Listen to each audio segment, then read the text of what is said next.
The title is Indian Cinema, the Story of an Incredible Journey. And why I have used the word incredible. Incredible means something unbelievable. Because to have a humble beginning, then moving on with the 1930s and 40s, a boom in the 50s and 60s, and reaching another level in the 80s, and now after 2000, Indian cinema has reached a different realm.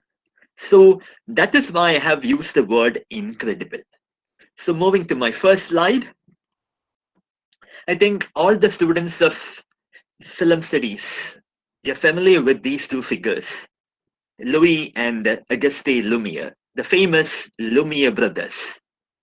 And on the right side of your screen, you can see the instrument, that is the cinematography instrument, with which they shot films, they projected films.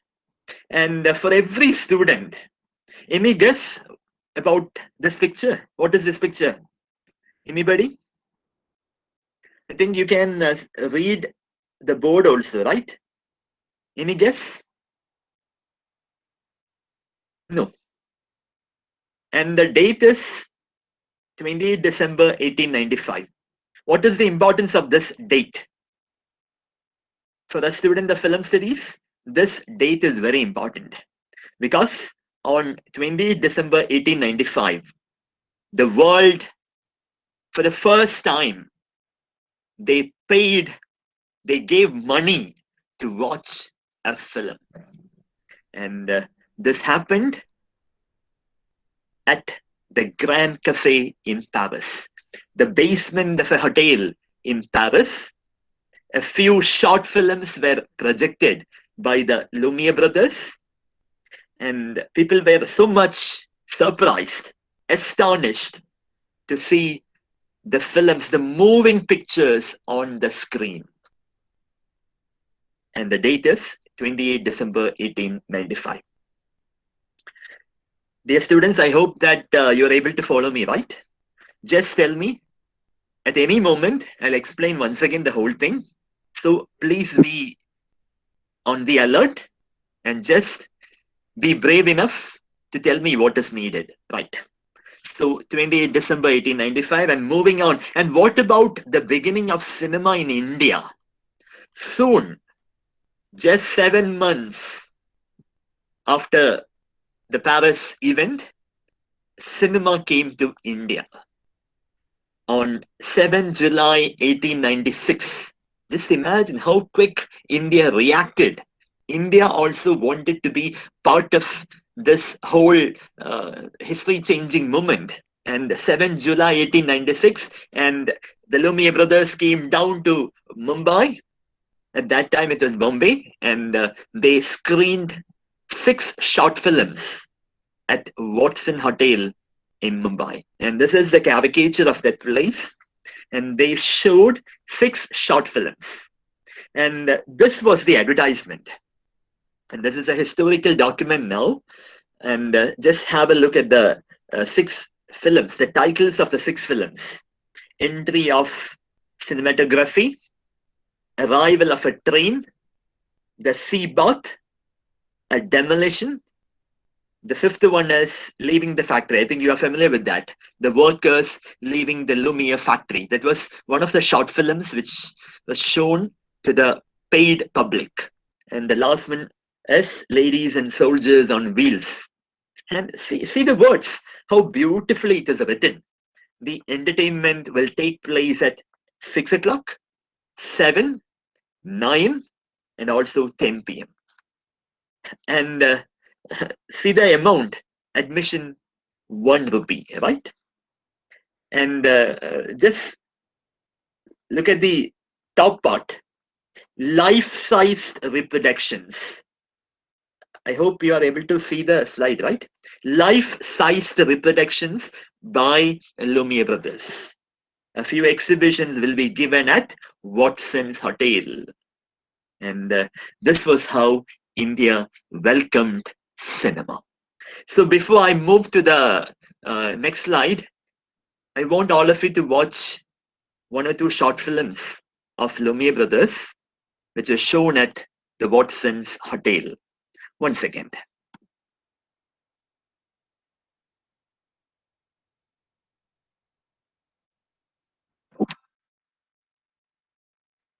And this was one of the short films, The Arrival of a Train. I think you have seen it already, but still, I was able to find a very good trend of this, and I wanted to show you this trend. See, I know it's a silent film.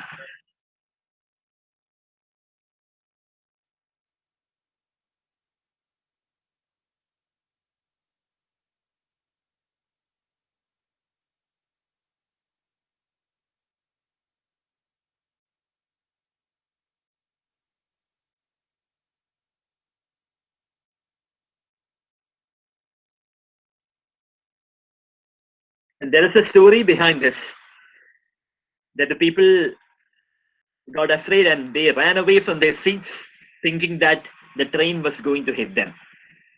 That was one of the stories which came at that time. See the costumes at that time. It was a real surprise. Maybe after all these years, it won't be a surprise for us. But at that time, this film created a surprise. And another film which is shown was The Sea Bath. This is a very amateurish video. Yeah. People plunging into the water. Yeah. And I want you to understand that this is how cinema began. With no stories, with no sounds. And just one thing, it was a moving picture, a movie. And with 120 years after that, now we have everything, all kinds of experiments with cinema now. And the third film, it is known as The Demolition of a Wall. And this was something unique at that time. Because with technology, Lumiere brothers understood that they could rewind. തിരിച്ചു പോകാൻ കഴിയും എന്ന് ആൾക്കാർക്ക് മനസ്സിലായി. Right? And this was something very unique at that time. Just see the film. The people are trying to demolish a wall. The process is going on, and I want all of you to be attentive because you're watching a film, right? Like reading a book. Yes, the wall is falling down. Yeah. See, everything is okay now. The action is still moving forward. Just have a look.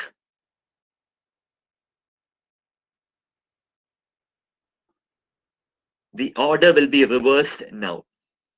Yes. See, everything is going to be rewinded. Yeah. The man will be coming back. Yes. Yeah. And see the surprise. The wall will be back. Yes. This was a shock for the audience at that time. Though it's not at all a surprise for us now. And these were the films which were shown to the public at Paris and also at Mumbai. So coming back to my presentation.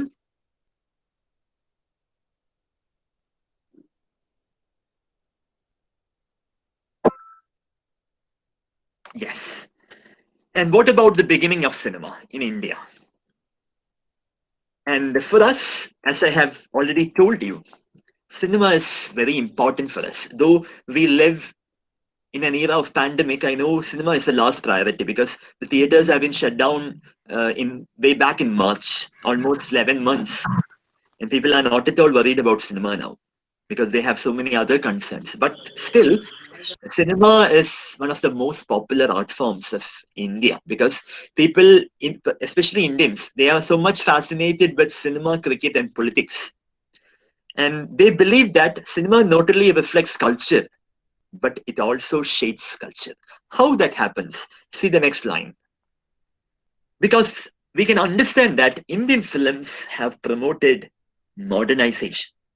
We learned new things through films. Westernization, even urbanization. For example, when you watch a film set in a city, for example, in Malayalam, we have Bangalore Days. And Bangalore Days presented the ambience of that particular city. And we were so much attracted to that. And there are films which are made in London. For example, Kabhi Khushi Kabhi Gum. I'm not sure whether you are familiar with that film or not. Way back in 2000, I think. And that film had certain portions shot at London. And at that time, the audience were so much surprised and fascinated seeing the ambience of the London city. And films also taught us the new ways of life. And it gave us a sense of pan-Indianism. For example, Baahubali. Baahubali, which was originally released in Telugu, it was dubbed in several other languages. It had a Hindi version, a Tamil version, a Malayalam version. And Prabhas became a popular star all over India and even outside India. Films gave us a feel of pan-Indianism.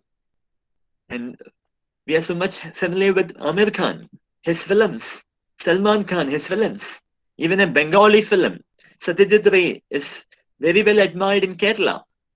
So, without any barriers, you can readily lap up films. And it also promoted secularization, then emancipation of women, women-centered themes, and even the rights of the minorities. So, more than being a popular mode of entertainment, I believe that Indian films have done so much for our community. And for the students of literature and for the students of films, I believe that this is very important because cinema has a purpose. It is not just entertainment. Moving on. Once again, a familiar photo for you, none other than Dada Sahib Phalke, who is regarded as the father of Indian cinema. And the movie Raja Harishchandra was made in 1913. In fact, in India, the highest honor for the contributions towards cinema is Dada Sahib Phalke Award. And this is the film he made, Raja Harishchandra, a purely mythical film based on the life of King Harishchandra. And it was a huge success, though it was a silent film. In between, it had slides and the story being written on that.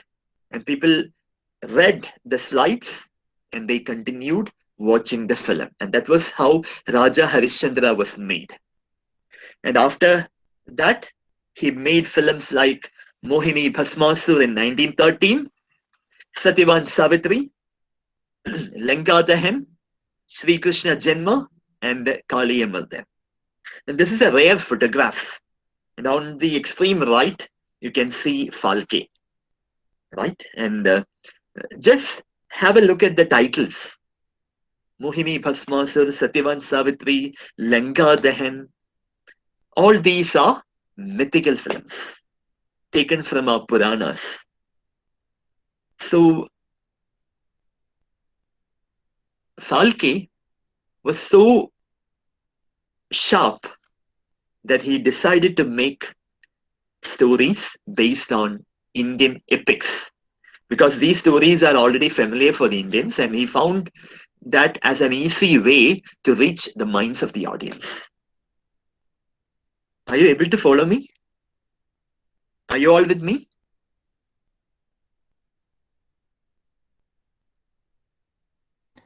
Yes, sir.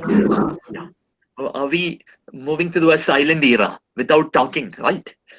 Yes. Yeah. So, and after Phalke, we have, and this is quite interesting. a man from Tamil Nadu, and his name is, as you can see on the slide, R. Nataraja Mudaliyar. In 1916 itself, he made a Tamil film. So just imagine how South India also reacted.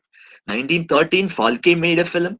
Soon, within 3 years, a Tamilian made a film, Ki Jagavatham.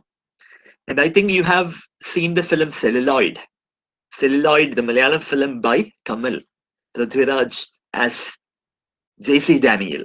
And there is a reference to Mudaliyar, Nataraja Mudaliyar in that particular film.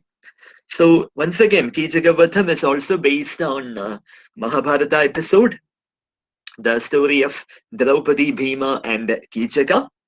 And this film also became a huge success, and it attracted, the success of these films prompted others also to involve into filmmaking.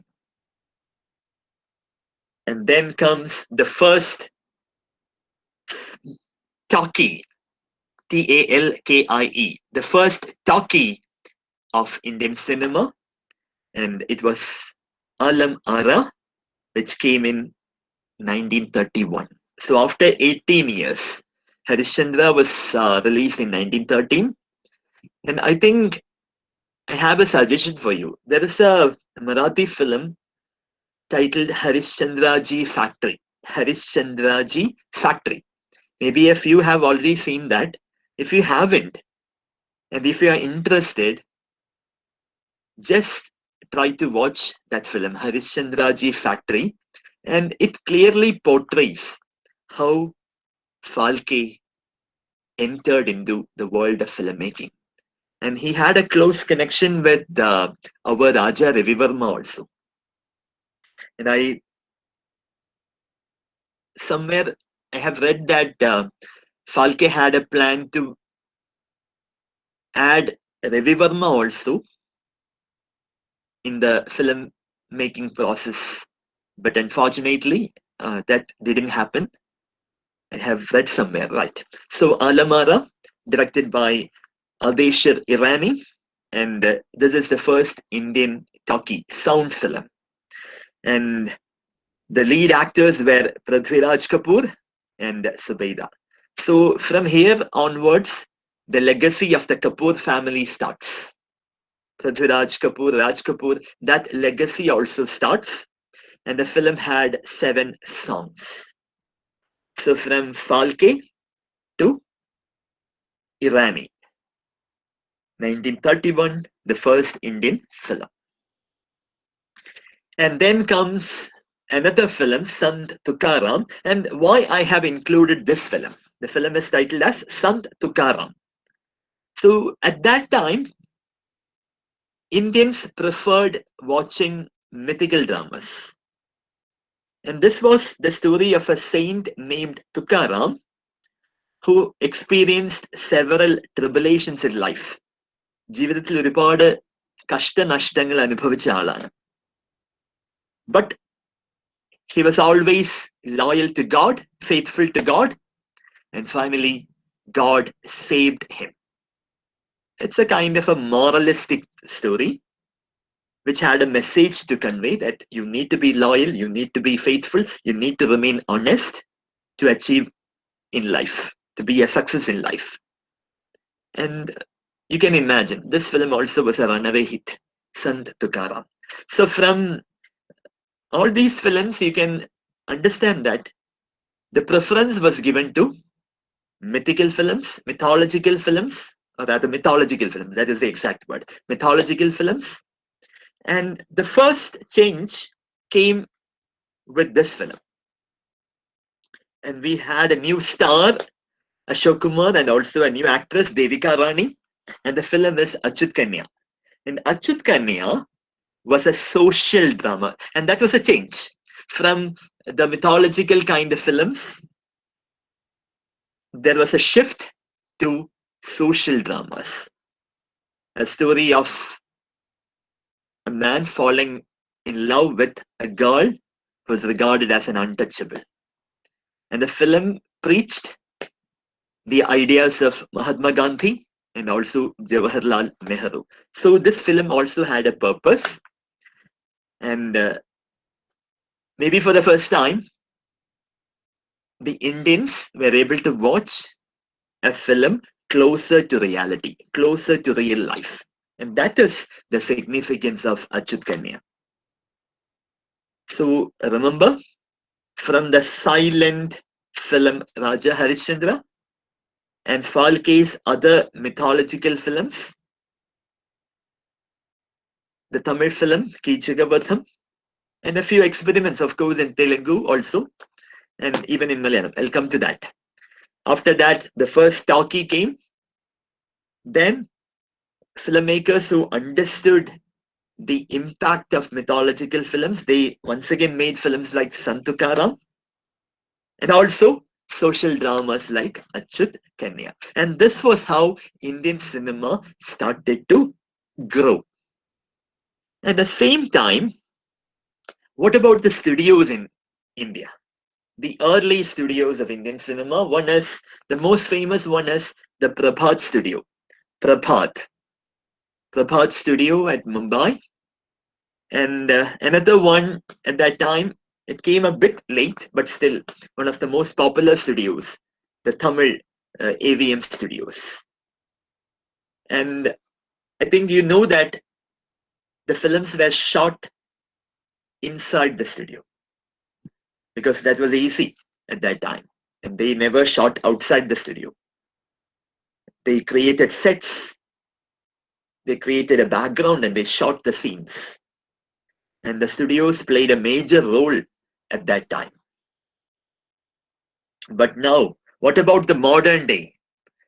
With Ramoji Film City, there are so many studios now, and Ramoji at Hyderabad is regarded as one of the biggest, with all the facilities provided to the filmmakers.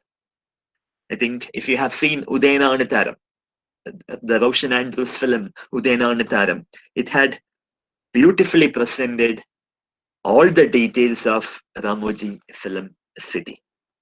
And Baahubali, the 2 episodes of Baahubali was extensively shot at Ramoji Film City. Almost 600 plus days. The actors, the filmmakers spent almost 600 days at Ramoji Film City in making that film. So Chennai Express is another film, the railway station which features in that film, Chennai Express, Shah Rukh Khan and Deepika Padukone. And there are numerous examples. So when you watch a railway station, when you watch a temple, you should think whether that was taken at Ramoji or not. So that is how the studios have developed in India.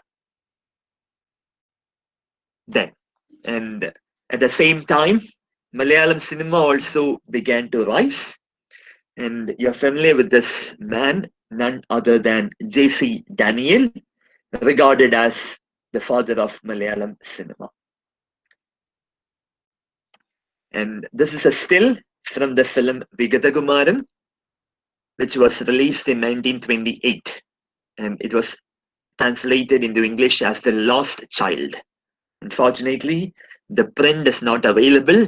Only a few stills remain. And this is one of the most popular stills of that particular film. And Celluloid, this film Celluloid has captured the efforts of J.C. Daniel in a perfect manner.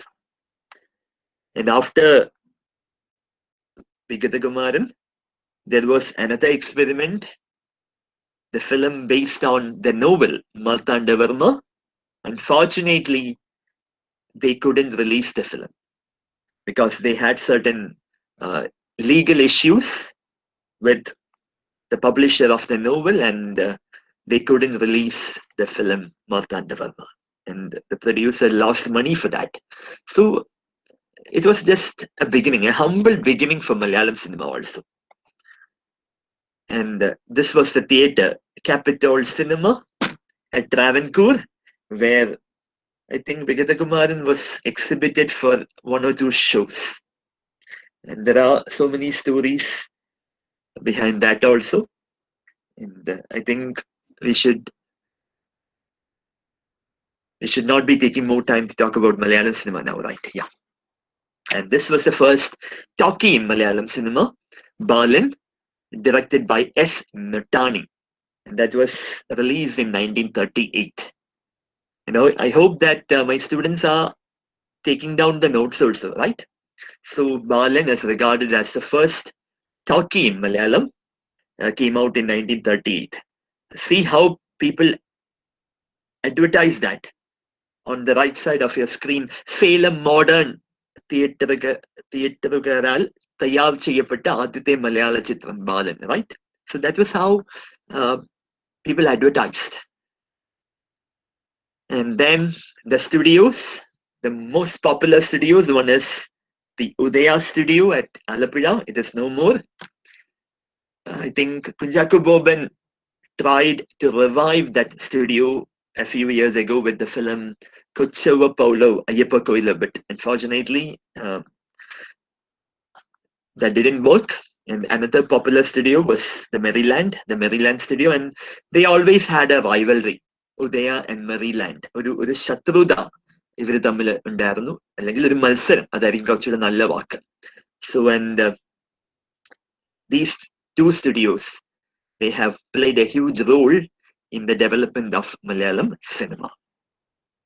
So coming back to Indian cinema as a whole, a few things to be remembered. And gradually, cinema began to develop in different states of India. Regional varieties, like in Bengal, Andhra Pradesh. Still, Andhra has the most number of theatres in India. Telugu and Malayalam also. Tamil already we have discussed. Then new tags came into existence. New names came into existence, like Bollywood, Tollywood. I think in Kannada it's Sandalwood. And for us Malayalis, they call Malluwood. I'm not sure whether that name is right or not. Anyway, then the growth of Indian cinema as an industry. So that is a huge change. The business part also started to take into the fore, and cinema began to move as an industry, with so many people being part of the event, people getting different jobs. And for us Indians, cinema was considered as the most popular form of entertainment. Before that, people loved to watch dramas, other performances. But after cinema coming, I think all those art forms took a backseat. And yes, that we have already discussed, the growth of regional cinema, Tamil and Telugu. And for the first time, the rise of stars. People started to follow, admire the actors, and they created a fan base. And that was also a special moment of Indian cinema. Then a new kind of genre, that is the emergence of popular cinema. And with the coming of popular cinema, certain groups started to classify Indian cinema, like the popular and the parallel, right? Parallel in the sense, artistic cinema, serious cinema, giving more importance to reality. And the other one, popular cinema, is a masala film, with all the dance sequences, the villains, the fight sequences, right? And I love watching both. I don't have any hatred for parallel cinema, but I love to watch popular cinema. I think majority of us, we are like that. We enjoy popular cinema, right?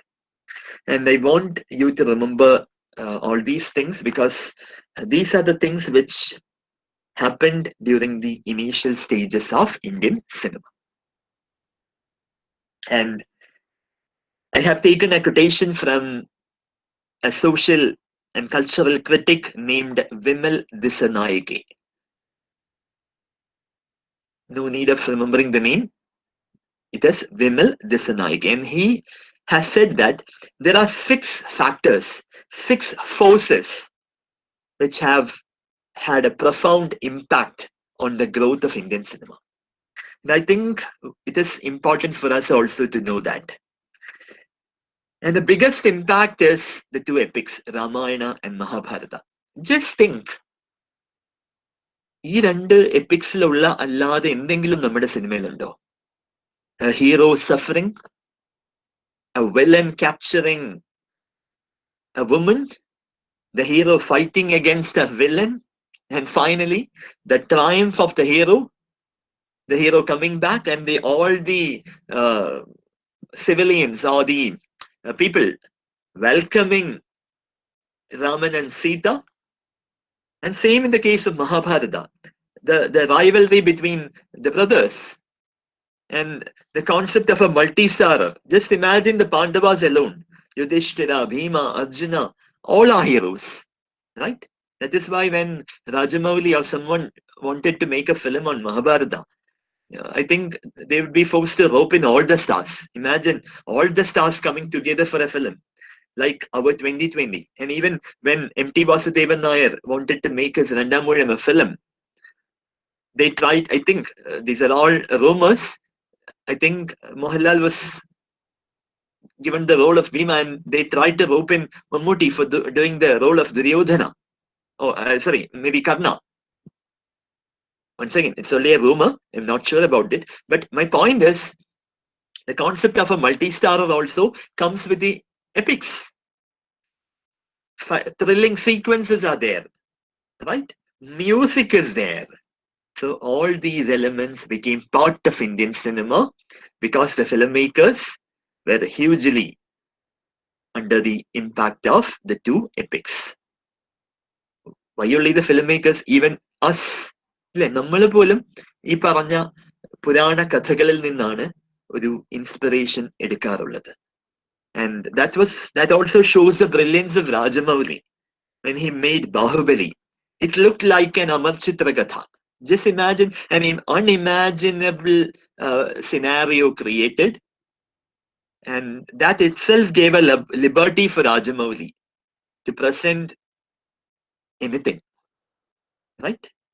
Our fight sequences, just remember the fight sequences, the song sequences, the heroism, at what level Prabhas was presented as a hero, especially in the second part, when that mad elephant came and hit the cart, and he jumped onto the top of the elephant, which shows the height of heroism. And remember the angles that was used at that time. So all these comes from the epics. And the second is the impact of classical Indian theatre. Drama, of course. Drama has also given an impetus for the growth of Indian cinema, especially the use of chorus, the music part, then the conversation part, dialogues, the exchange of dialogues between characters, creating dramatic situations, unexpected climaxes. All these were from Indian theatre. And third one is folk theatre. Then another one is the Parsi theatre of the 19th century. All these were, yeah. And the most important one is Hollywood, of course. There are so many films which are hugely inspired from the Hollywood films. Some we can call it as plagiarism also, copying, right? But still. And the musical television, the music part.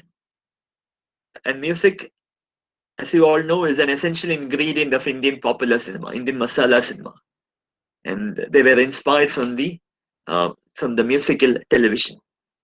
And these are the 6 forces, according to Vimal Dissanayake, that have shaped Indian cinema. Rahul, should I pause for a moment to wait for any questions, suggestions, or something like that, or shall I move forward? So let's continue, sir. We will have a separate session for the interaction at the end. Yeah. I hope nothing is there in the chat box also. I'm not able to see the chat box because I'm sharing the screen. Okay, sir. No, sir. There is no questions here. So anyway, we'll just do that at the end. Means you can leave a question in the chat box also, participants. If you have any questions, you can leave the question in the chat box also, right? Rahul, I just want to know their reactions. That is why I asked, because I've been talking on and on and on, believing that all of them are listening to me. I hope the story is the same, right? Shall I move forward? Yes, yes, sir. They are listening very keenly, so I think they will ask questions at the end. So, moving to the next slide. And this is a problem for Indian cinema. The distinction, the difference between popular and artistic cinema. Certain people believe that popular cinema is utter waste. But the majority, they love popular cinema. And on the other hand, artistic cinema is the best. And see the differences between popular cinema and artistic cinema. And what about the differences? And 90% of the films released in India belong to the popular category. No doubt about that. And just 10% is the artistic. And the first one, the popular cinema, is appreciated by the masses. Right? Like the whistling, the hooting, the films of Vijay, Rajinikanth, Amitabh Bachchan, in Malayalam, Mohanlal, Mammootty, etc., etc. So they love the mass masala. On the other hand, the artistic cinema, it is more realistic, closer to life, and of course, inspired by neo-realism. When you learn the schools of cinema, you will understand that. And popular cinema is so much melodramatic, right? A mother losing her kids, the brothers, they go to two different families. One is looked after by an affluent rich family, and the other one lives in the slums. അല്ലെ, ഒരാള് തെരുവിലും ജീവിക്കും, മറ്റേ ആള് ഏറ്റവും പണമുള്ള പൈസയുള്ള ഒരാളുടെ വീട്ടിലും ജീവിക്കും. And one becomes a police inspector and the other one becomes a thief. And the elder brother, maybe the elder brother will be a thief and the younger one will be a policeman. And the policeman will be given the task to capture the thief. And at one moment, when the policeman captures the thief, he realizes that the other one is his brother, and that too the elder brother. And what happens? They realize that there is a villain responsible for the whole thing. And they will join together, they will come together to fight against the villain. See how melodramatic it is. Even in Malayalam, we have films of Prem Nasir and Jain, both of them as brothers. There are so many trolls. Right? I think you are familiar with that. Films with Amitabh Bachchan and Shashi Kapoor, Anil Kapoor and Jackie Shroff. In Tamil, we have films with Rajinikanth and Sharad Babu. So many examples are there for pure melodrama. But I'm not criticizing that. I'm actually happy with it because people love that. And there are so many stories of father and son, the bondage between a father and son, right from the early days of Indian cinema. Right? And the eternal theme, love. A boy and girl falling in love, but the families don't agree for their marriage. And what follows is numerous adventures, one after the other. And in between there'll be so many songs, dance sequences. Think of Telugu cinema. When a boy watches a girl, the very next scene, it is a song. Then the item numbers. So musical films with moral messages. That is popular cinema. But what about artistic? It is different in theme, style, and technique. At one point, people mocked, they made fun of artistic cinema for being silent, for being inactive, for being colorless. But that is how life is. And the filmmakers tried to depict reality. And the popular cinema is considered as a form of mass entertainment. And while artistic cinema is much more popular in international circuits, because such films travel to different festivals, and the people, serious film buffs, serious film lovers, they appreciate such movies. So this is a difference which exists in Indian cinema, the categorization between popular cinema and the artistic cinema. And what about the major types of Indian cinema? the major genres associated with Indian cinema. I told you the first one is the mythological films. Still, we have mythological films. A few years ago, that Ramayanam was once again made with Balakrishna and Nayanthara. I forgot the name of the film. That's a beautiful song by Ilayaraja, Jagadananda Karaga. That song appears in that film. It was dubbed into Malayalam also, Malayalam and Tamil also. I think you are familiar with the film. I forgot the name of the film.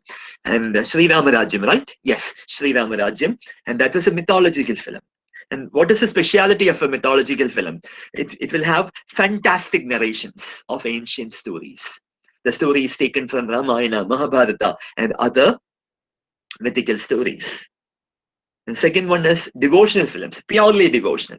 Nowadays, we don't have such films, but in Malayalam, during the 70s and 80s, it was a trend. Films like Swami Ayyappan, Ayyappanum Vavaram, Devi Kanyakumari, so many films were there. In Tamil, there are so many films associated with the devotees of Lord Muruga, right? Subramanya Bhagavante ഒരുപാട് കഥകള് സിനിമയായിട്ട് വന്നിട്ടുണ്ട്. And Lord Shiva. In Malayalam, we had Kumara Sambhavam, story of Murugan. And then the third one is the most popular one, the one which we love to see, the romantic films. All kinds of erotic passions against social conventions with all item numbers, songs, dance sequences, rain dances, everything. Romantic films. And the fourth category is for the general public, the stunt films, the action films, right? Even it still has an appeal. I think the film by Tiger Shroff, Baghi, the Baghi series is a classic example for the use of this particular type, the stunt film, right? And Jackie Chan, before that Bruce Lee, all of them were the advocates of such films. And of course, as I told you in the first slide, Indian filmmakers were hugely inspired from the Hollywood and other films of other countries. And of course, they wanted to recreate the same here also. And stunt films is one of the major genres. Then what about the next one? Historical films, right? The history is recreated with the use of fanciful stage settings and costumes. A few years ago, Padmavati, which was later renamed as Padmavat. I think Sanjay Leela Bhansali has been one of the major exponents of this particular genre. Bajirao Mastani is another film. And then the sixth one is very important for us, the social films. The social films still have takers, which are more serious, which explores social problems and other concerns, the struggle to live, the struggle to exist, the fight against numerous forces, right? Social films. I think the film Lunchbox, in which the great actor Irfan Khan performed, it is a beautiful film, a social film, which it falls under the category of social film. And I'm deliberately avoiding the Malayalam films and talking more about Indian cinema. That's why I'm not taking examples from Malayalam cinema. And the last one is family melodramas. Another popular category, like the romantic films. I think if you want me to pick two, the most popular categories, I believe the first number one is the romantic and the second one is family. Why family? Because Indians believe in that family system. Films like the films of Suraj Barjatia. I'm not sure whether you are familiar with the name or not, but during the 90s, it was a very popular name. Films like Hum Aapke Hai Kaun. And I think a few years ago, he made a film with Salman Khan. Prem Ratan Dhan Payo, I think. Yeah. So such films are regarded as family melodramas. So many examples are there in Malayalam, Tamil, etc., etc. And these are the 7 major genres associated with Indian cinema. The mythological films, the devotional films, the romantic films, the action flicks, the stunt films, historical films, social films, and family melodramas. Moving forward, And coming to Indian film industry, right? Cinema ഒരു വ്യവസായമായിട്ട് മാറുമ്പോൾ Indian film industry is a systematic industry. No doubt about that. And the most important thing is it has an audience all over the world, across the world. Can you imagine a Rajini film getting released all over the world? His films have takers in Japan, Malaysia. Of course, Malaysia has got a Tamil population. And wherever Indian diaspora is there, Indian films have a huge appeal. Even a Malayalam film like Pulimurigan, it was released all over the world, right? And if reports are to be believed, the next film, Marekya, is also going to have a wide release. That is why they can't even think of releasing that film now, because they have been they have signed contracts with several companies all over the world, and that is how Indian cinema has grown over the years. And still, around 1,800 to 2,000 films are made every year in different languages. I think in Kerala alone, we have around 150 or 120 films released every year. I'm not talking of this particular era, because, of course, with the COVID-19, nothing can be done. But on a general level, around 2,000 films are made every year. Then, and that makes India the world's largest film producing nation. And several achievements and honors have come to India also. Indians are part of cinema all over the world, right? Yes. And coming to the golden age of 1940s, and I want you to rewind the contributions of Falke, then Santukaram, then comes Achyut Kanya, and after that I went to Malayalam cinema, then the features of Indian cinema as an industry, and now coming back to the track, the golden age of Indian cinema. And golden age is associated with the parallel cinema movement. Parallel in the sense, I think by now you are familiar with that. The serious, the realistic kind of filmmaking. So on one side, we had the popular cinema, the category known as popular cinema.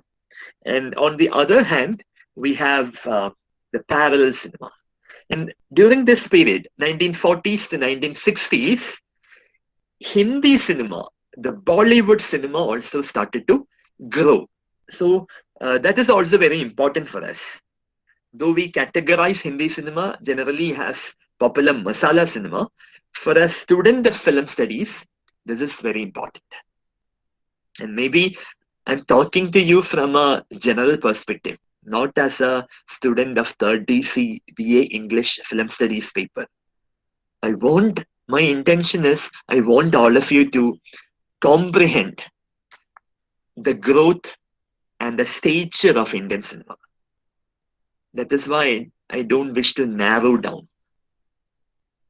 And I'm not sure whether I'll be able to give a comprehensible idea, but still, I want all of you to think Indian cinema as a whole, WHOLE. And maybe if a person wishes to do a research after 3 years, 5 years, I think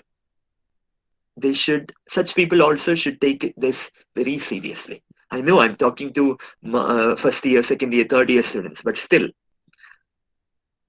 I consider you as my equals, right? So, then, these are the names, the major names associated with the golden age of Indian cinema, like Khwaja Ahmad Abbas, Chetan Anand, the master Ritwik Khatak, Bimal Roy. And these people are responsible for the Indian New Wave. Remember that. The Indian New Wave cinema had all these members. And then comes the master of Indian cinema,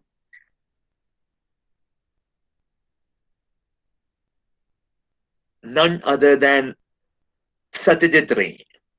And he is most popularly known for his Apu trilogy.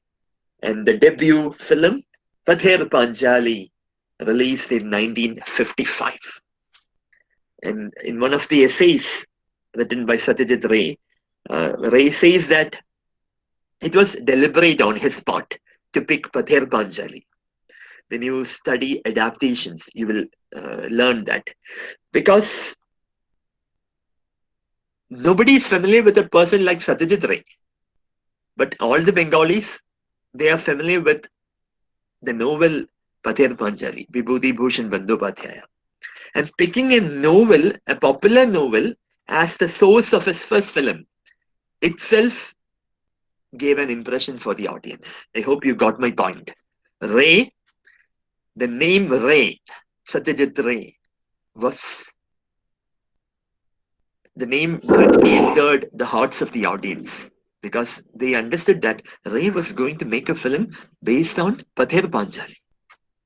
But Ray also says that it was a huge responsibility because Pather Panjali was such a classic at that time, and even today, people would expect so much from the film. And if Ray disappoints the people, his career itself would have ended. But the brilliance of Ray took Pather Panjali to another level. The other people are Guru Dutt, the showman of Indian cinema, Raj Kapoor. Don't forget his name, Raj Kapoor, and Mehboob Khan. So, see the beauty of this era. On one side, we have serious filmmakers like Chetan Anand, Bimal Roy, Ritwik Khattak, Satyajit Ray himself. And on the other hand, we have the filmmakers of popular cinema category like Guru Dutt, Raj Kapoor, Mehboob Khan, etc. etc. So, Indians had the opportunity, had the privilege to watch different kinds of films. And that is why this era is known as the golden age of Indian cinema. And see the pictures, all the famous faces, figures in a single slide. And I forgot, or rather I deliberately avoided one factor, the music part. Music plays a major role in Indian cinema, but that requires another session, right? So Dilip Kumar, one of the earlier evergreen heroes of Indian cinema, Vijay Anand, the popular director, Hemanta Kumar, then Devanand, Rishikesh Mukherjee, and the master actor Sanjeev Kumar, one of the most beautiful actresses of Indian cinema, Madhubala, Asha Bhosle, right? Vimal Roy, Geeta Dutt, right? Coming down, the singers like Mukesh, Mohammad Rafi, musician, Salil Chowdhury, actresses, Nutan, and so many figures of early Indian cinema. And 1940s also witnessed the rise of the stars. അതുവരെ താരങ്ങളില്ലായിരുന്നു, അഭിനേതാക്കൾ. But during the 1940s, the stars like Dilip Kumar, Raj Kapoor, Devanand, and I think Rajesh Khanna is regarded as the first superstar of Indian cinema. Rajesh Khanna, who acted in so many blockbuster films at that time, especially after the 1960s.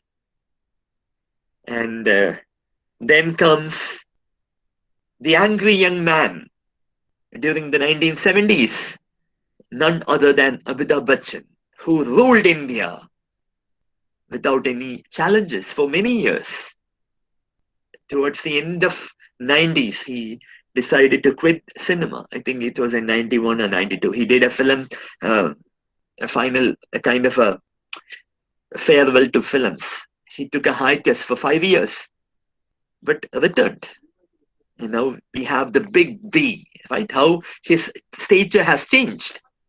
Then actresses like Madhubala, Nargis, Nutan, and the most beautiful Vaijayanti Mala. I think all these names are, sometimes it will be new for you, or sometimes I think maybe you are familiar with it. But anyway, and what about Telugu? N.T. Ramarao, the one and only N.T. Ramarao. who later became the Chief Minister of the state. At the same time, in Tamil Nadu, we had Shivaji Ganeshan, the master actor Shivaji Ganeshan, and the superstar M.G. Ramachandran, MGR. Like N.T. Ramarao, he also became the Chief Minister of the state. And then, what about Kerala? The first star was Tikkurushi Sukumaran Nair, followed by Satyan, who was also a wonderful actor. Unlike the mimicry artist imitate him, he was a wonderful actor, no doubt about that. Then Prem Nasir, the evergreen hero of Indian, maybe Malayalam film industry. Prem Nasir, who holds a Guinness record for the most number of films. Then, yes, Satyajitri. For a student of Indian cinema, you should not forget the name. And the film, Pathar Panjali. In Bengali, it says Pathar Panjali. And it is, the English meaning is the song of the road, song of the little road. And it was Apu trilogy. Apu, the young boy who grows up in the later films, Apu Rajidu and Apu Sansar, The Unvanquished and The World of Apu. So I want all of you to remember the three films, Pathar Panjali, Apu Rajidu and Apu Sansar. All the films directed by Satyajitri. And see the music. Music is given by the master, Ravi Shankar. Yes. And before I move to the next slide, let me play you the trailer of Pathar Panjali. I want all of you to watch the visuals of Pathar Panjali and appreciate the greatness of Satyajitri.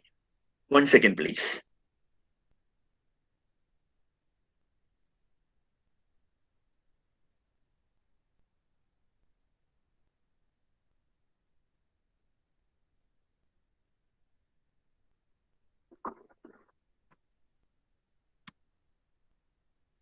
So you're going to watch the trailer of Pathar Panjali.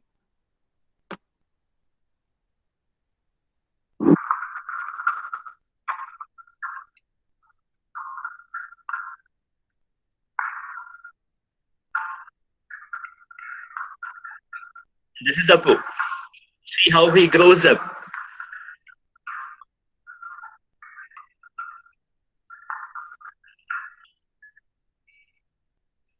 Durga, the character of Durga.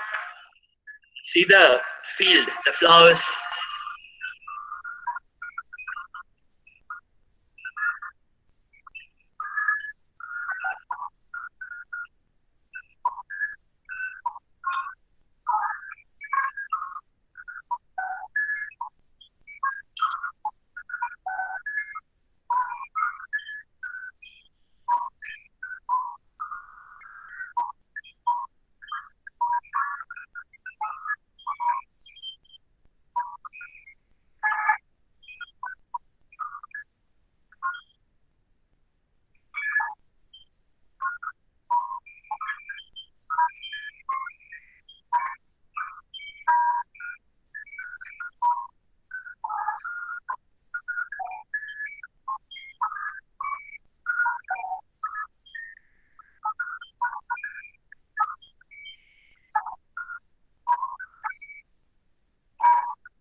I'm not sure whether you got the pulse of the film or not, but see how beautifully Ray has presented the landscape, the flowers, and the old actress, the role of in the Thakurun, that old lady played by Chini Bala Devi.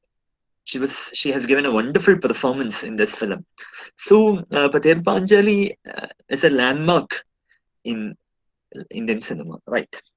So moving forward, and the next one is the popular category, Avara, the showman of Indian cinema, Raj Kapoor. And Avara established Raj Kapoor as a star, the producer, the director, the actor, and Avara was considered as a landmark.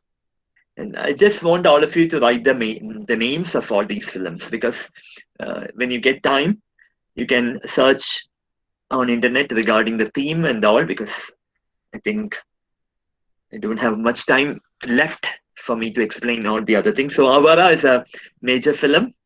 And then comes Do Bhiga Zameen. I think we have already discussed this name, Bimal Roy. And the Bimal Roy's film, it's a social drama, life of the farmers and their fight for existence. So for us, for a student of cinema, this film also holds a major significance. So from Avara, and Raj Kapoor also made films like Shri Devi. Then he tried to bid farewell to cinema with his film Mera Naam Joker. But unfortunately, that film bombed at the box office. It was a disaster. And Kapoor was so devastated because he never expected such a failure. And he came back with a film, Bobby. I'm not sure whether you are familiar with Bobby. Bobby saw two new stars coming to Indian cinema. One is Rishi Kapoor. Rishi Kapoor died this year. And the other one is Dimple Kapadia. Beautiful songs and a kind of essential film. And Bobby became a huge blockbuster, and Kapoor regained whatever things he lost through the film Mera Naam Joker. So after that, Do Bhiga Zameen. Then this film has got a connection with Indian cinema's history. Devdas. We have seen several versions of Devdas over the years, and this Devdas on the left side, once again, directed by Bimal Roy, and it had Dilip Kumar as Devdas, Vaijayanti Mala and Sujitra Sen, based on the novel by Sharat Chandra Chatterjee. And later, in 2000, Sanjay Leela Bhansali made Devdas with Shah Rukh Khan,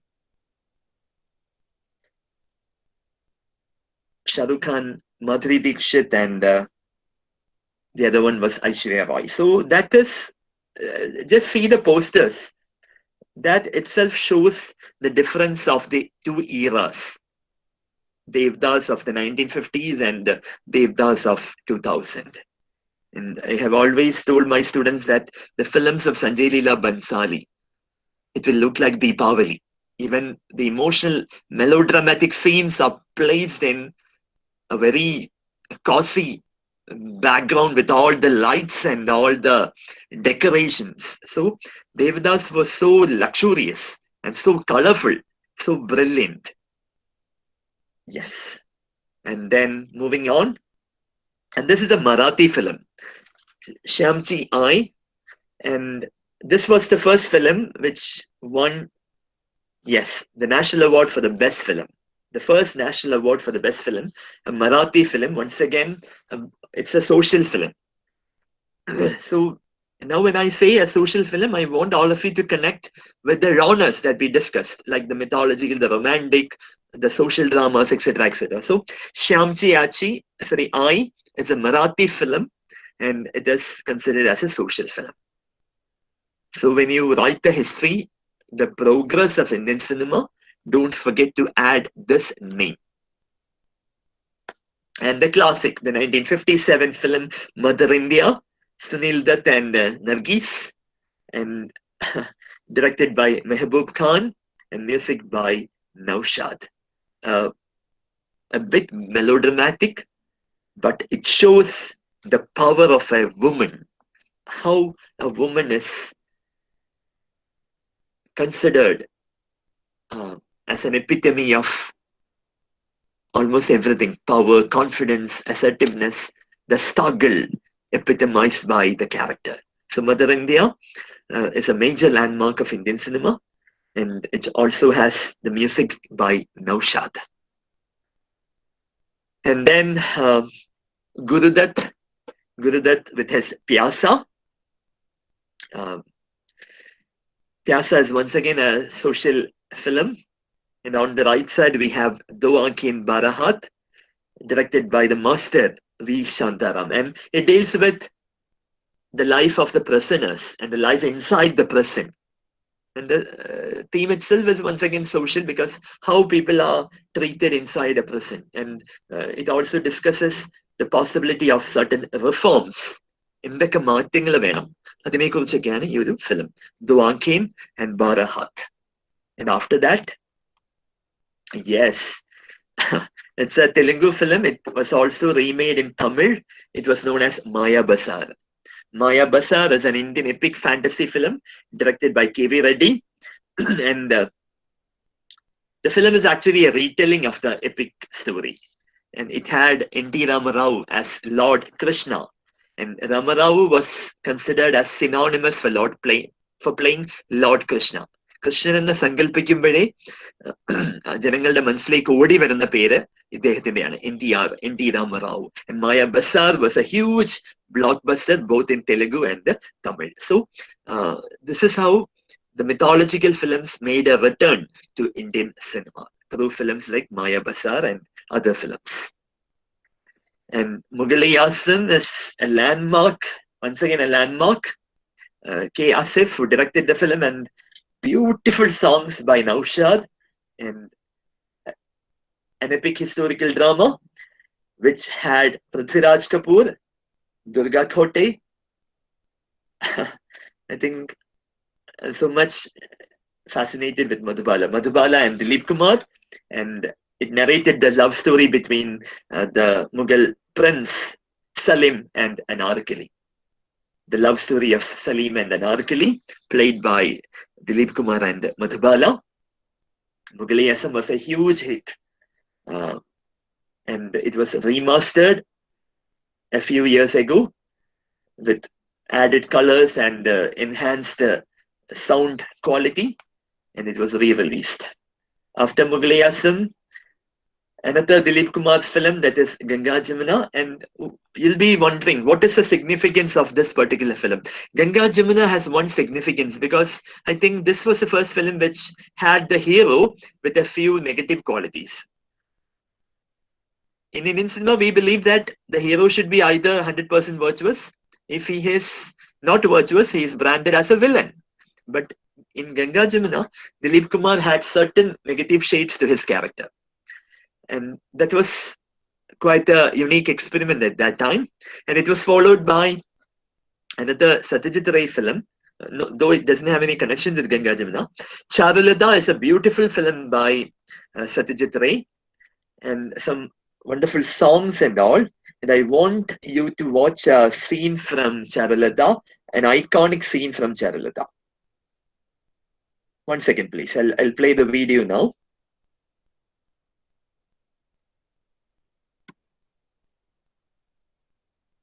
And I want you to think how Satyajit Ray has used the camera in this scene. Especially, it presents the point of view of the lady, and also at one point, the camera focuses on the lady character, and the lady character is on a swing. Swing means നമ്മള് ഊഞ്ഞാലാടുക എന്ന് പറയത്തില്ലേ, ഊഞ്ഞാലാടുകയാണ്. And the camera also moves according to that movement.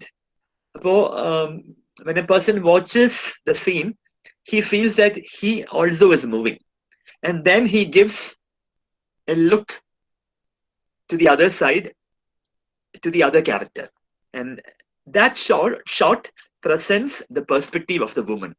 So this was something unique at that time. See the brilliance of Satyajit Ray. 1 second.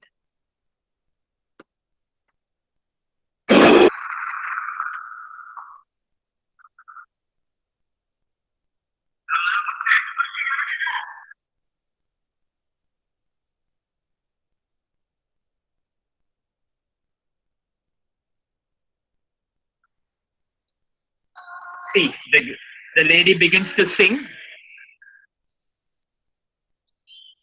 See the next shot.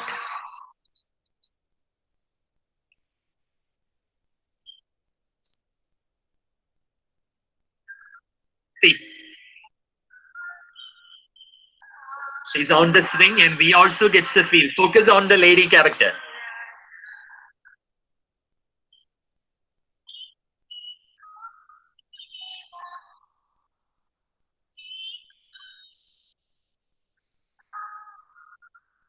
And now she'll look to the other side.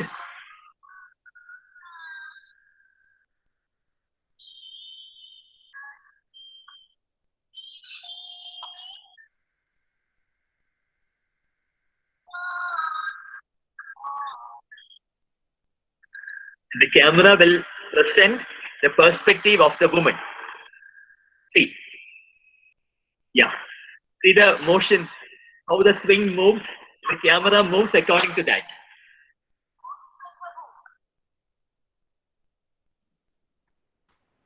And this is considered as one of the iconic scenes of Indian cinema. The film is Charulata.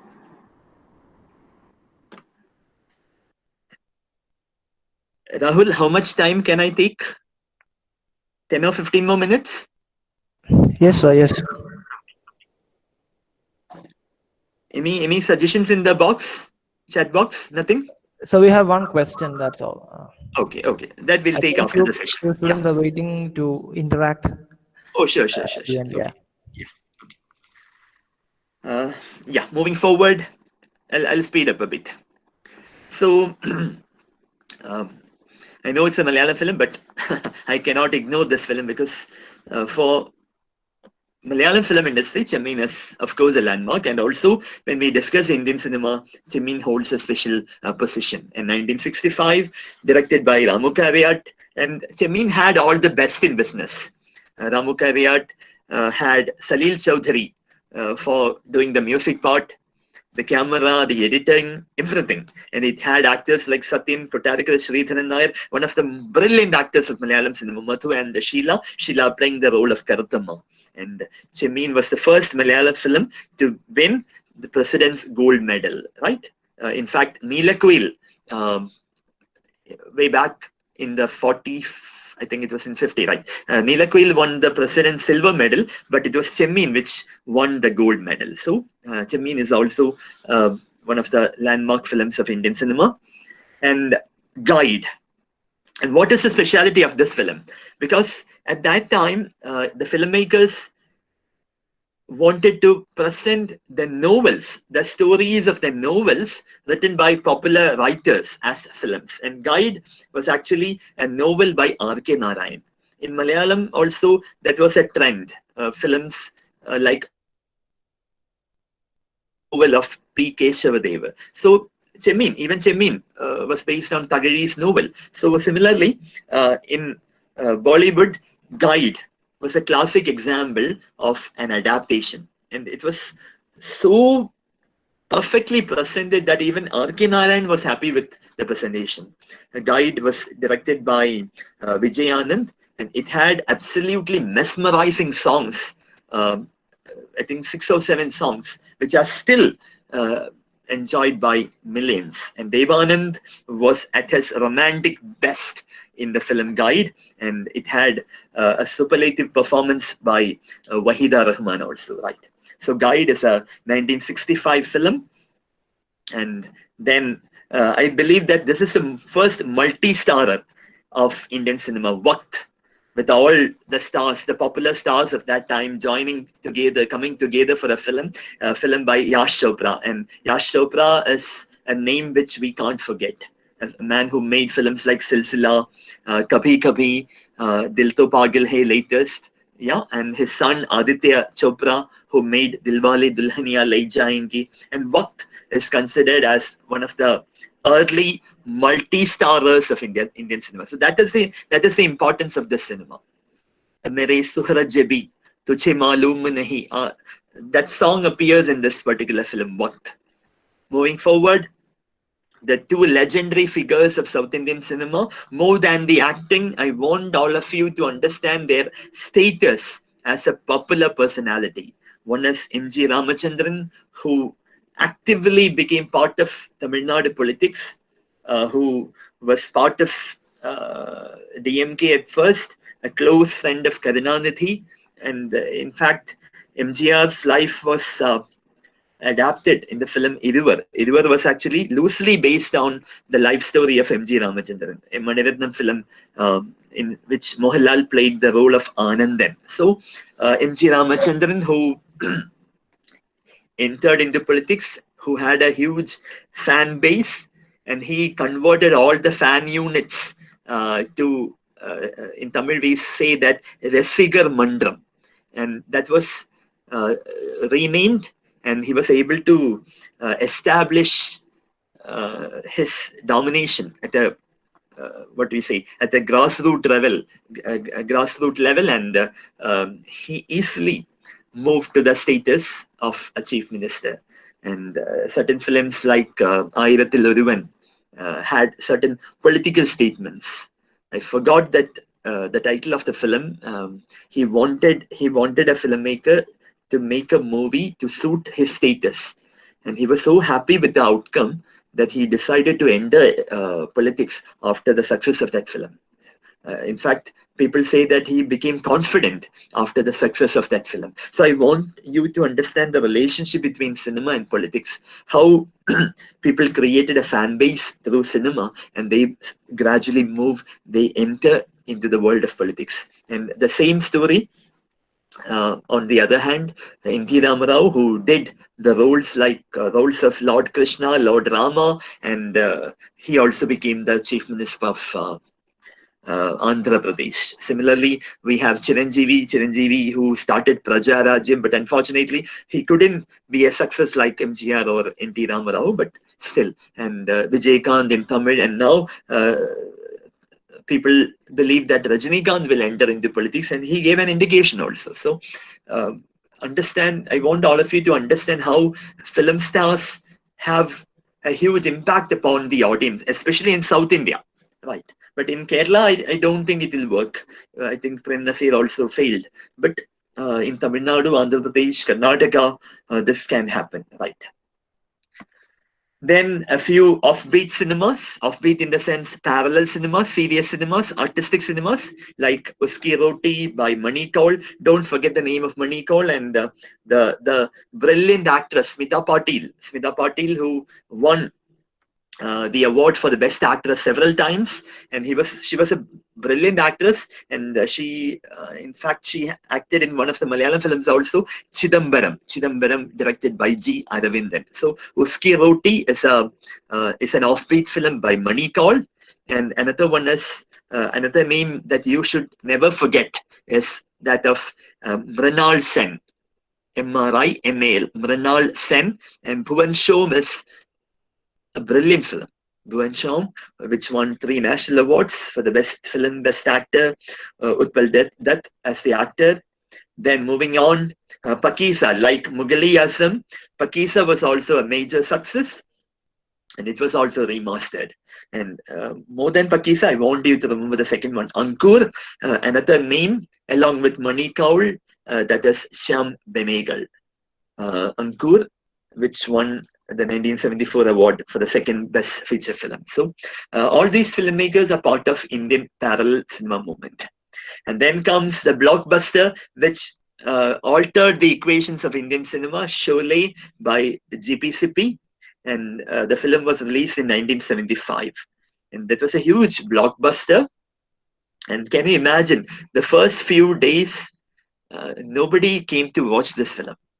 But soon, through mouth publicity, the film gathered the momentum, and later it ended up as a huge blockbuster. It was remastered, re-released several times, and every time when the film was released, it was declared a hit.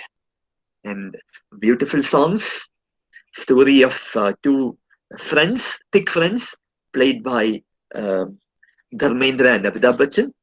They have come to capture or rather kill the dacoit played by Amjad Khan under the guidance of, in fact, they were called by Sanjeev Kumar, a formerly policeman. The other characters played by Jaya Bachchan and Hema Malini. It also witnessed the rise of a new villain, Amjad Khan. And Sholay is part of our rich popular culture. It has a huge significance in Indian cinema industry, and it ran for many years in one of the theaters in Mumbai, Maratha Mandir, and it was later replaced by Dilwale Dulhaniya Le Jayenge. So up to Dilwale Dulhaniya Le Jayenge, Sholay occupied. Sholay was screened in that particular theater, right? And Sholay, it was a 70 film also. So I also want you to watch the trailer of Sholay. I think many of you have already seen the film, but if you haven't seen the film, 1 second please. I'll play the trailer for you, where you will get the glimpse of Sholay. Yeah, 1 second.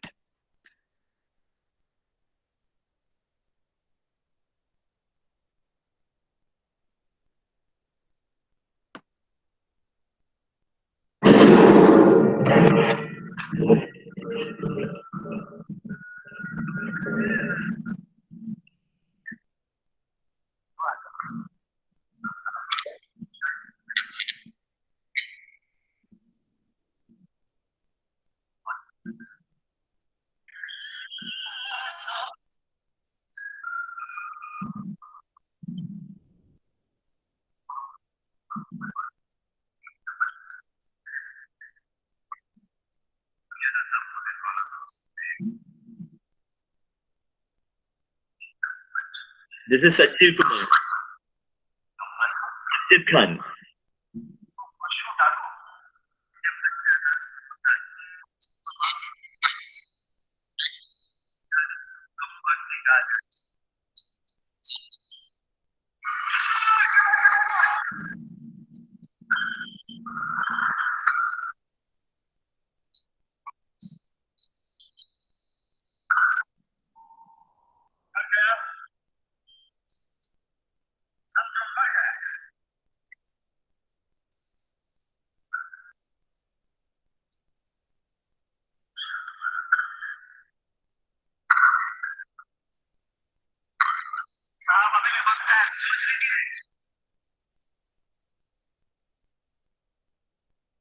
I think we don't have time to play the whole video, and getting back to the presentation. Sorry for the same. And this Sholay was remade as Aag. Aag, a film by Ram Gopal Verma, in which Mohanlal played the role of Sanjeev Kumar, and Amitabh Bachchan played the role of Amjad Khan. But unfortunately, that film was a dud. It was not well received by the audience, and even I felt bored watching the film Aag. Anyway, so I'll skip through the rest. And coming to Tamil cinema, this film is very important in Tamil cinema. Apurva Ragangal. The title of the film is Apurva Ragangal, directed by K. Balachandar. And two actors for the first time came together. One is Kamal Hassan, and this is the debut film of Rajinikanth. Rajinikanth started in K. Balachandar's Apurva Ragangal, and Rajini. Now you can imagine how the stature of Rajini has grown. I think he is the highest paid actor in India, right? With huge fan base, with mega blockbusters, and still people wait for a film of his to release. And coming to Malayalam, I don't know. I know that this is a weird combination. Kanjana Sita on one side and Hangadi on the other side. But my point is, at that time, like the 1950s of Bollywood, parallel cinema and popular cinema, they went together without any prejudices. So Kanjana Sita, directed by Aravindan. For the 30C students, I think you're familiar with Kanjana Sita. You had Kanjana Sita, the play, to study during your third sem, I think, right? And on the other side, on the right side of the screen, Angadi by I.V. Shashi. I.V. Shashi, one of the master directors of Malayalam cinema. And I think in Indian cinema, there will be only one star like Jain. And even after the death of Jain, 40 years, after the death of Jane is still admired. So Angadi, a huge blockbuster, and this is a social drama. And I.V. Shashi perfectly took inspiration from the Bollywood films, and he made Angadi. So you can see the impact of Bollywood cinema even in Malayalam, right? And coming to the parallel cinema of Kerala, Adur Gopalakrishnan is one name that we can never forget. Like G. Aravindan, who made films like Kanjanasida, Tambu, Uridatta, Kummati, etc., etc., and Ilipatayam. His first film was Swayamvaram, and then it was followed by Ilipatayam, then Anandaram. So many films are there. I think you're familiar with this. Yeah. It's not a true Indian film, but as an Indian, one can never forget this film, Gandhi Film, directed by Richard Attenborough, where Ben Kingsley played the role of Gandhiji. He did perfect justice to the role, though many have reservations against that. And Gandhi Film is a landmark film. It is around 3.5 hours, and it documented Gandhiji's life almost near to perfection. And don't forget this name, Bhanuvataya. She died a few months ago, India's first Oscar winner. She won the Oscar award for designing the costumes. She was the costume designer, one among the costume designers of the film Gandhi, and it won her the first Oscar award. Yeah. And another landmark film in Tamil, it is Moondram Pirai, Moonam Pira.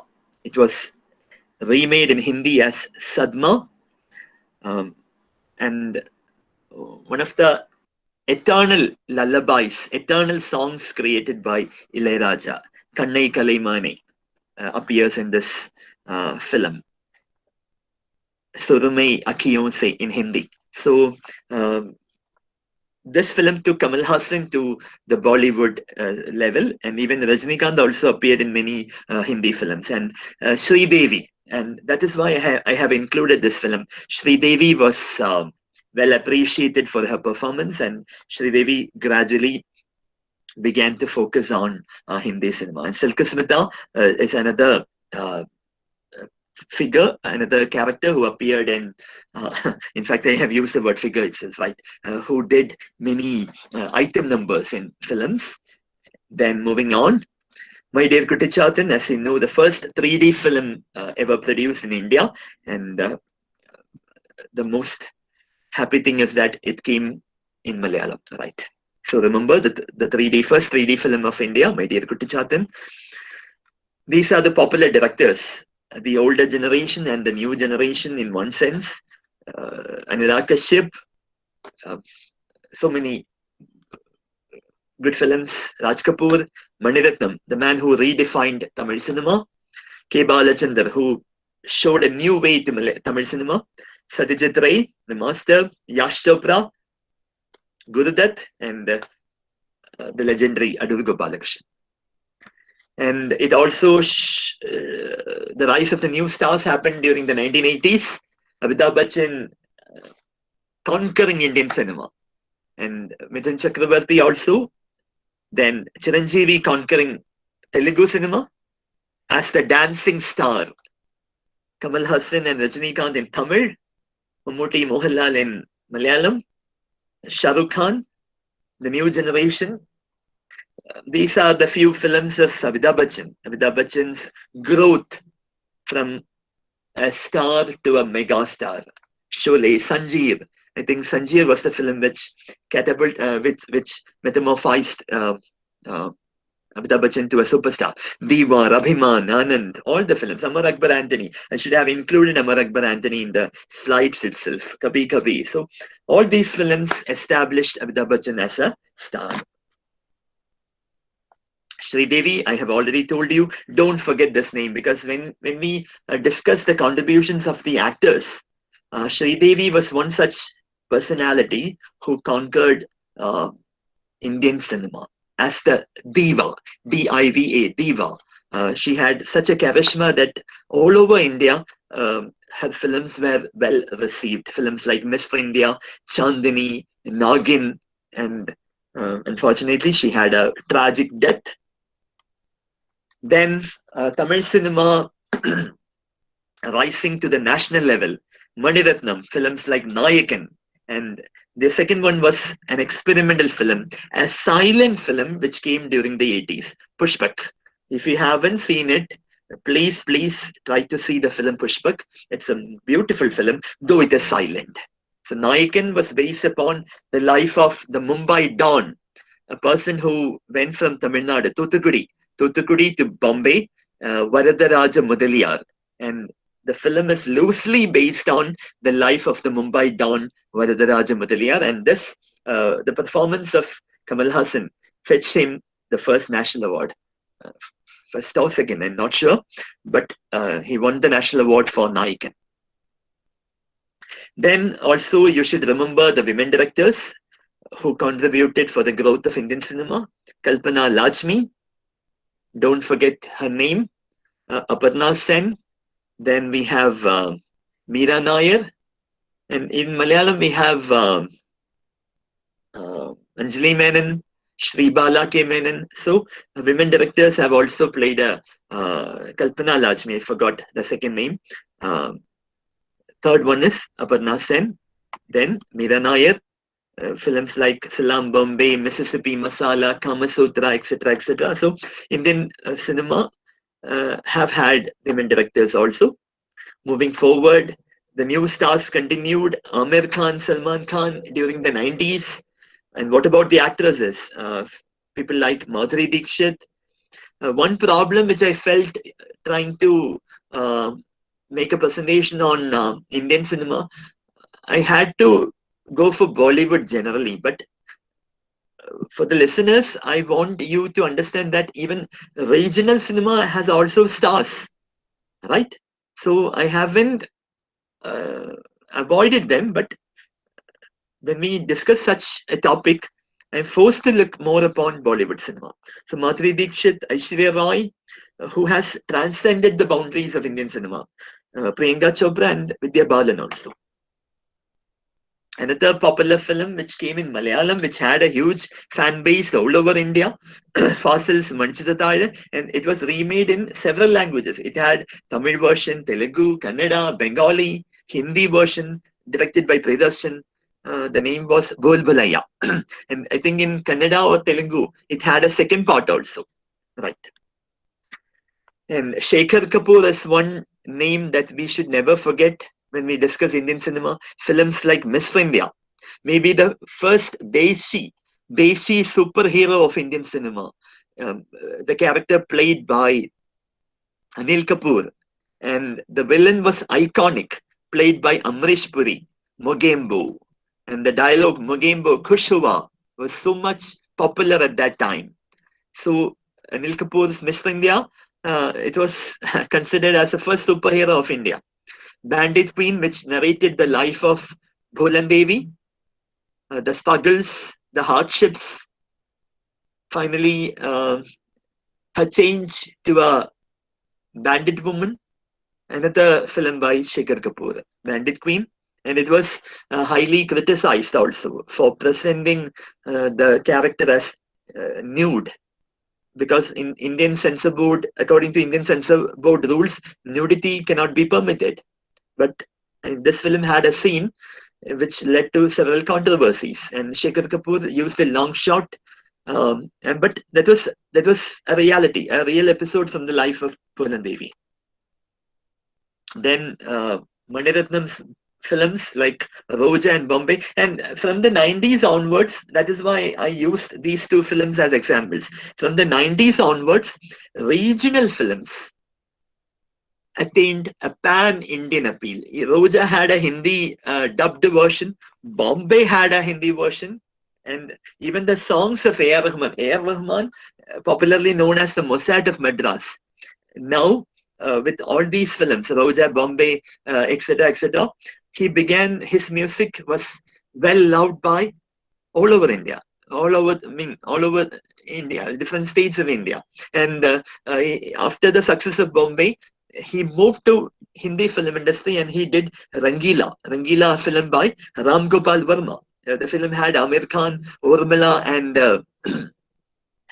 Jackie Shroff, and the songs were huge hits. And Rahman became to be known as an Indian and not as a person from Tamil Nadu alone, right? So Roja, Bombay, and Roja, Maniratnam's brilliance lies in that.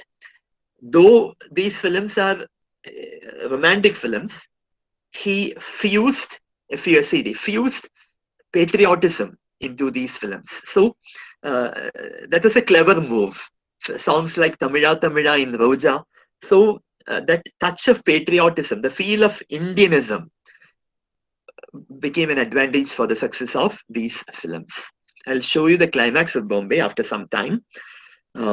And then 96, Dilwale Dulhaniya Le Jayenge, Yash Chopra. It was a huge blockbuster. Shah Rukh Khan became the superstar after this film. And I told you Sholay ran for many years, and Dilwale also has the same story to share.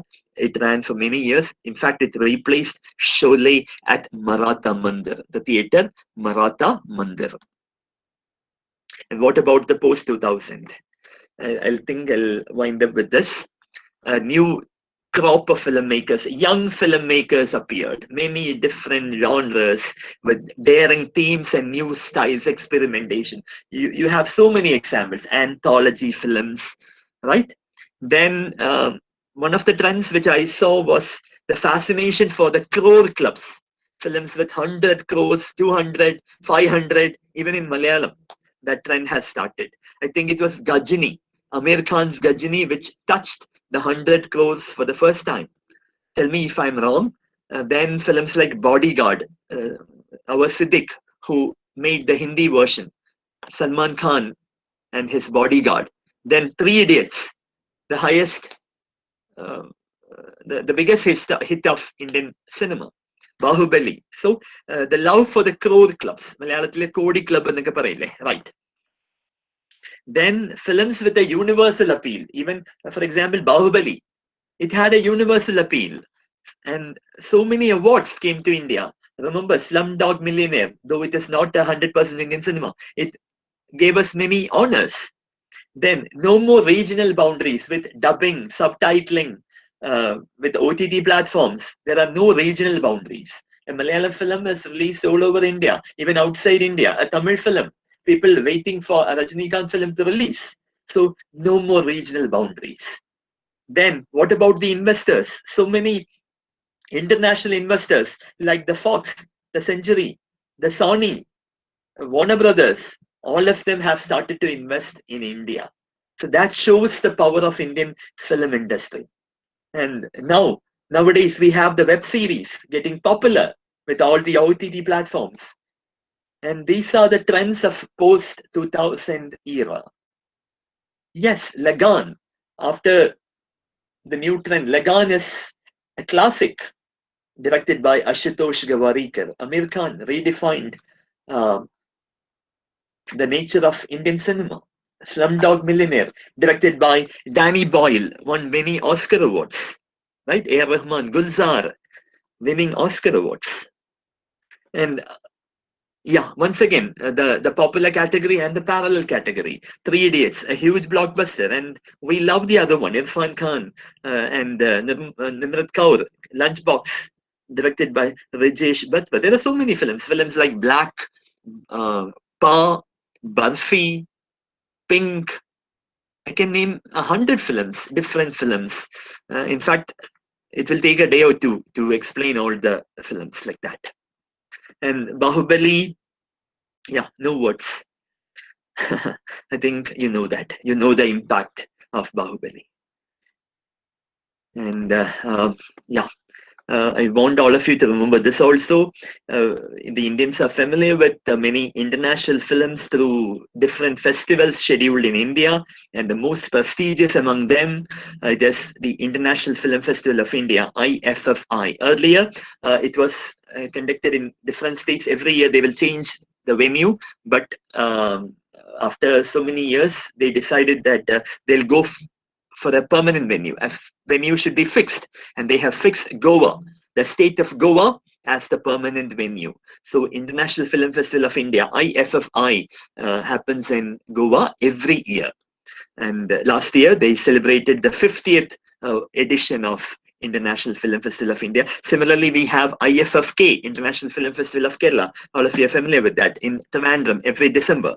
But both IFFI and IFFK did not happen this year due to the pandemic. And there are so many other festivals in Bombay, Calcutta, Delhi, etc., etc. But the most prestigious, it is the IFFI. Right. So two things to show before I wind up the session. One is the Climax of Bombay. It's a beautiful climax. I think you're familiar with this, but still I want you to watch it for a few seconds. See how he has beautifully added the touch of patriotism and the unity of Indians through this particular sequence. It will give you goosebumps.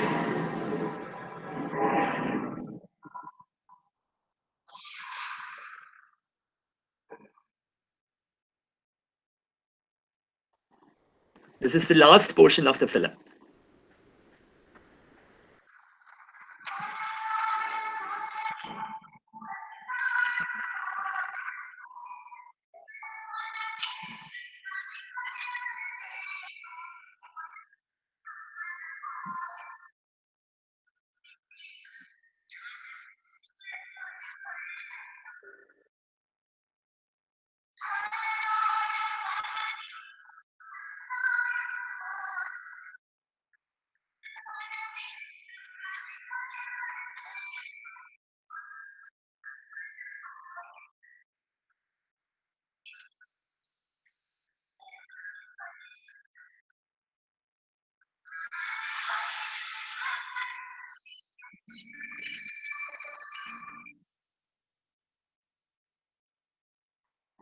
Sorry, I don't have time for that. Remember that the unity has been restored after all the conflicts. It is perfectly conveyed with the help of A. R. Rahman's music also. And I want now you to watch the signature film of IFFI, International Film Festival of India. And this is how every film begins at Goa.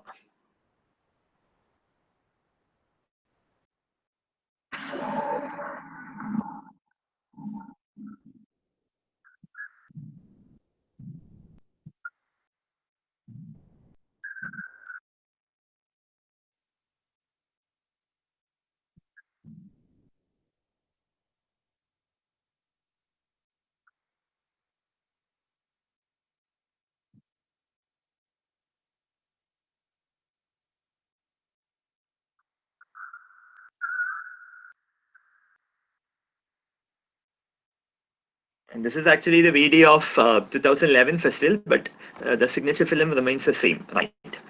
So the final two slides. Sorry for extending the session. Apologies for the same.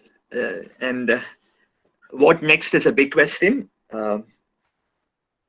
With all OTTs, Hotstar, Netflix, Amazon, Woot, NDTV, etc., etc. So many platforms are there, and I believe that Indian cinema is still on the rise. It will move ahead. So I believe that cinema is a cultural expression, and it leads to a cultural transaction between the filmmaker and the audience. And I believe that this is at least perfect in the case of Indian cinema. And as always, when I end the session, I have a confusion whether I have done justice to the portion or not. But anyway, it was a wonderful journey with you. Thank you for listening. And with this, I would like to end the session. Thank you. Thank you all.